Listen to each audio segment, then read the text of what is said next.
Well, now it's time for our weekly visit to Federated Farmers HQ, and the CEO, Conor English, is on the line from Wellington. Hi there, Conor. Well, Federated Farmers was the only farmer organisation representative at the Jobs Summit. How did they react?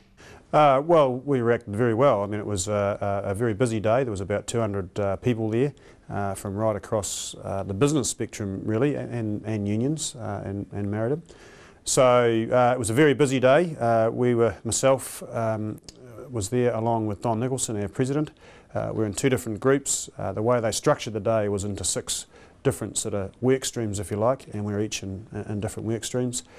And the whole day went, I thought, very well, and our ideas were certainly taken on board throughout the course of the day.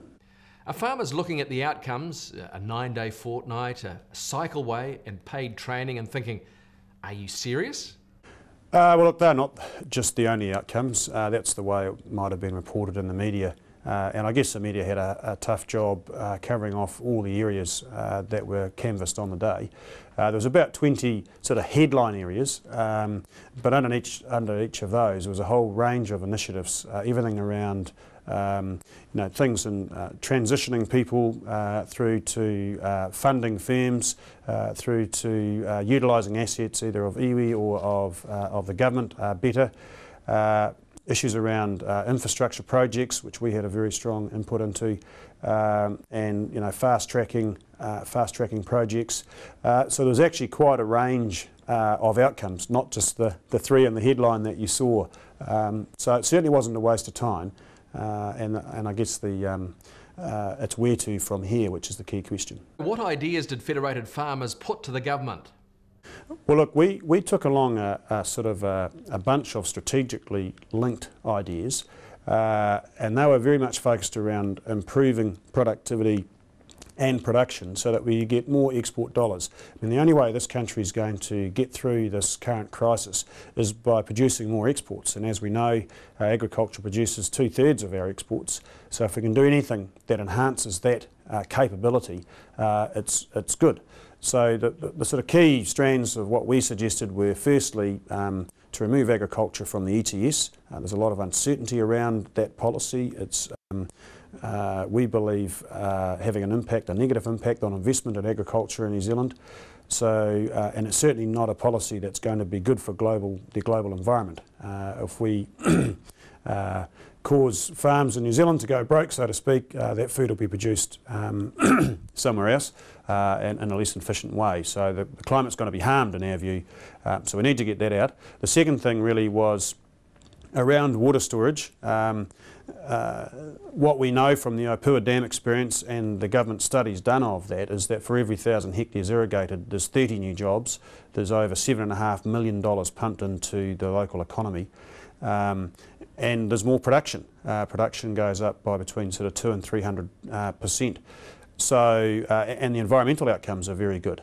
So in the group that I was in, which was chaired by Rob Fife, the CEO of Air New Zealand, and Helen Kelly, the leader of the CTU, that group adopted that as their #1 idea, the whole issue around water storage.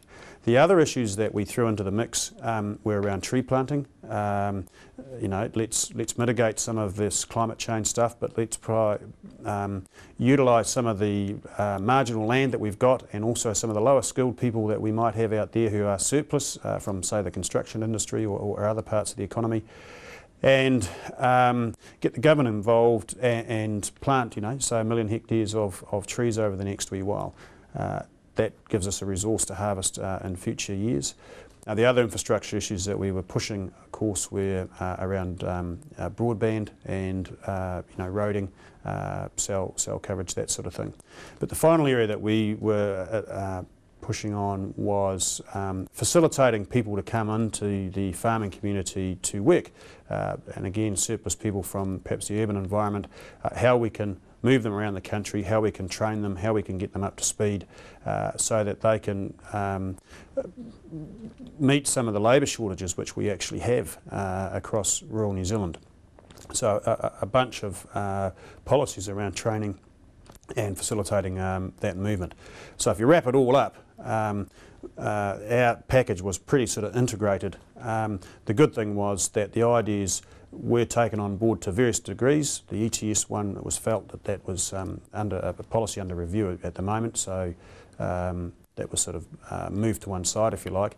But the other policies were all put through and went into the machinery of the day.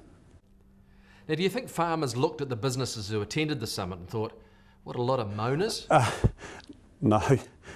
Look, I don't think people were moaning. I think what the Prime Minister was trying to do was to assemble a group of people to get some practical ideas of what the government can do and what industry and agriculture can do to make a practical difference in the near term. There was a very strong emphasis on over the next sort of 12 to 24 months. So yes, there were some people there who thought they might have been in there to get something for themselves, but it was made very clear by the Prime Minister that there was going to be no pork barrelling, that it needed to be focused on practical outcomes and things that worked, and that's why we took the ideas we did along there. I'd have to say the interaction we had with the other participants there was very positive, and I think there is a growing appreciation actually that agriculture does contribute significantly to getting this country through the challenges that it currently faces. So Conor, when do you expect to hear if any ideas have been taken up? Well, at the end of the day, there was a bit of a summary of the key ideas, and there was about 20 or 21 of those. The Prime Minister setting up a unit in the Department of Prime Minister and Cabinet to manage the process from here on in. The Deputy Prime Minister has just announced in the last 24 hours the setting up of an infrastructure group out of Treasury, which is good, which is right in the area that we want. So we're still interacting. I mean, the summit wasn't the start, wasn't just the finish of something, it was actually the start of something. So there's going to be an ongoing dialogue and process which we will be having input into to make sure that you know, the views that we put forward and the ideas we put forward are fostered and, you know, do bear fruit. And I'm quite confident that, that many of them will. Thanks, Conor. That was Federated Farmers CEO Conor English.